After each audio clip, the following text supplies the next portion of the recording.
Hello friends, जिस किसी ने मेरा चैनल सब्सक्राइब नहीं किया हो सब्सक्राइब कर लीजिए और अगर मेरी वीडियो अच्छी लगे तो लाइक कीजिएगा। हम आज करमान मोमेंटम इंटीग्रल इक्वेशन के बारे में पढ़ेंगे। The boundary layer equation for study for dimensional incompressible flow are. ये इक्वेशन है, ये मोमेंटम इक्वेशन भी कहलाती है। ठीक है, इसे del u upon del x plus del y upon del u upon del y is equal to 0 होता है। The boundary condition are y is equal to 0 है, u is equal to nu is equal to 0, y is equal to delta x, u is equal to you capital you x, where delta x is the boundary layer thickness. और second boundary condition क्या लेंगे, Y is equal to infinity, तो U is equal to you capital you X, there is no edge to the boundary layer and u tends to u and del u upon del y del square u upon del y square it's tend to 0 asymptotically. However, in the integral method it is often assumed that the boundary layer has an finite thickness and the outer boundary conditions are modified so that at same point y is equal to delta x, u is equal to ux and del u upon del y del square u upon del y it's are 0। Integrating momentum equation first जो कि हम लिख रखी है उसको हम integrate करेंगे with respect to Y. ठीक है, और वाई और लिमिट क्या लगेगी, वाई से 0 से डेल्टा एक्स।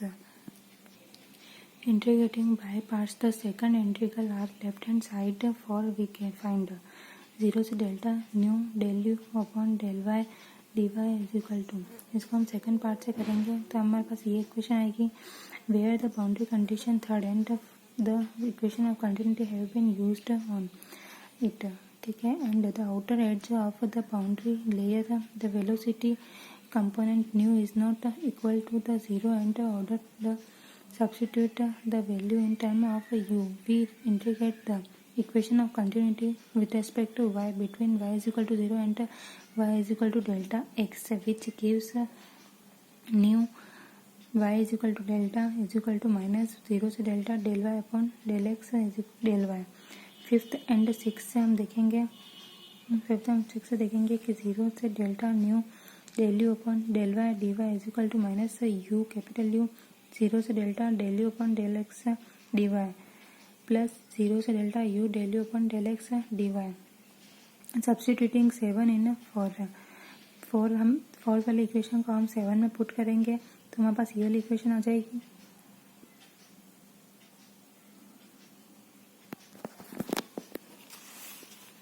बट 0 से delta del upon del x u square इस डी वाई को हम ये लिख सकते हैं एंड यू 0 से delta del u upon del y del x d y को हम ये लिख सकते हैं। हेंस इक्वेशन 8 रेड्यूस टू, हम इक्वेशन 8 को इस तरीके से रेड्यूस करेंगे। इंट्रोड्यूसिंग द फॉलोइंग इक्वेशन, हम इसमें क्या करेंगे, u को इसमें u minus u d s is equal to, हम इसको ये लिख सकते हैं u delta 1 is equal to u minus 1 और इसको हम वापस ऐसे लिख सकते हैं हम। तो एक ये वाली इक्वेशन तो होगी डिस्प्लेसमेंट थिकनेस एंड ये इक्वेशन होगी मोमेंटम थिकनेस है। और last tau naught is equal to mu del u upon del y 0, इसको हम shearing stress on the wall. Equation 12 can be written as, ये आ जाएगी इक्वेशन 12 क्योंकि हमने इसमें इसकी वैल्यू पुट कर दी डेल्टा 1 डेल्टा 2 की और टो नोट की। ठीक है, U square del naught U square D delta 2 del D X plus 2 delta 2 plus delta 1 U D U upon D X बराबर tau naught rho which is known as Karman momentum integral equation for two dimensional steady incompressible boundary layer. अगर आपको मेरी video अच्छी लगे like और comment कीजिएगा और share कीजिएगा।